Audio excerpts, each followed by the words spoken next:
तो दोस्तों आज हम पढ़ेंगे 10th क्लास की पोएम नंबर 1 और उसका नाम है डस्ट ऑफ स्नो।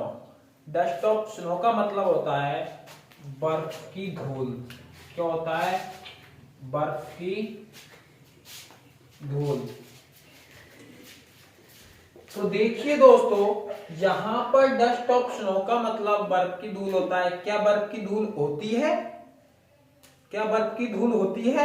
बर्फ की धूल नहीं होती है। क्या होते हैं यहाँ पर? इसका धूल का मतलब होगा बर्फ के कण। क्या होगा? धूल का मतलब बर्फ के कण। तो अब मैं आपको बर्फ के कण यानी डस्ट ऑफ स्नो इस कविता के बारे में बता रहा हूं। इस कविता का पोएट का नाम है रॉबर्ट फ्रॉस्ट। रॉबर्ट फ्रॉस्ट एक जाने माने कवि है जिसने अपने जीवन काल में बहुत सारी कविताएं लिखी है। तो देखिए, अब इस पोएम की शुरुआत करते हैं हम। द वे ए क्रो, वह तरीका एक कौवा, वह तरीका जिससे एक कौवा सुक डाउन हिलाकर नीचे गिरा देता है ऑन मी यानी मेरे ऊपर।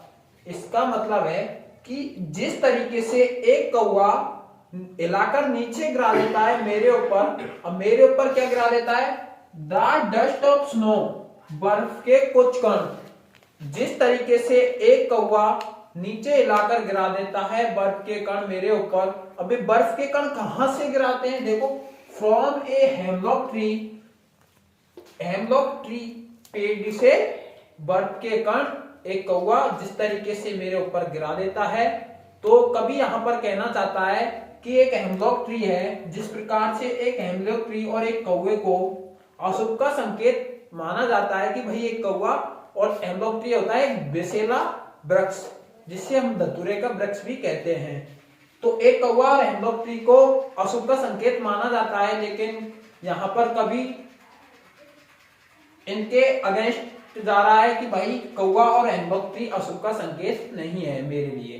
तो किस प्रकार नहीं है? तो देखो, द वे ए क्रो, जिस तरीके से एक कौवा सुक डाउन नीचे हिलाकर गिरा देता है ऑन मी यानी मेरे ऊपर डस्ट ऑफ स्नो यानी बर्फ के कणों को फ्रॉम ए हेमलॉक ट्री यानी एक हेमलॉक ट्री पेड़ से। अब देखो, has given my heart A change of mood, has given my heart A change of mood.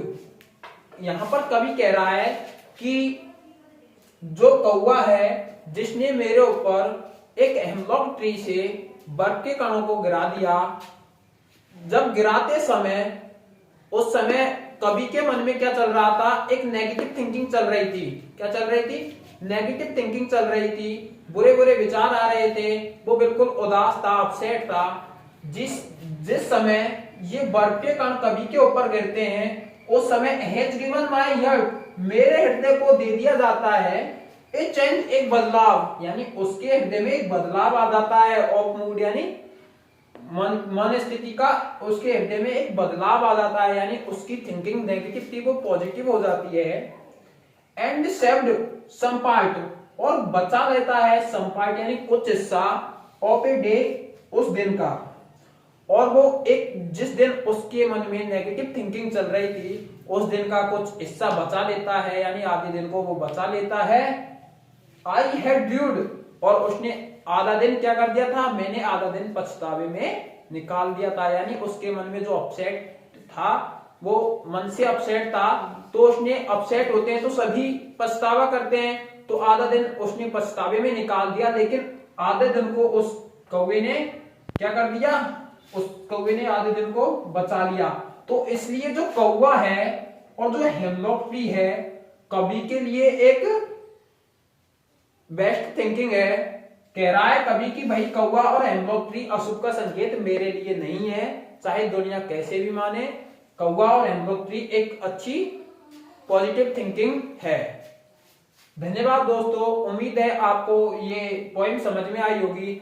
अगर आपको इन पोएम के क्वेश्चन आंसर हल करने हैं और आगे इसी तरीके से अगर आपको पोएम पढ़नी है तो जुड़ जाइए मेरे YouTube चैनल पर, जिसके टेक्निकल पार्टनर है डीडी सर। Thank you.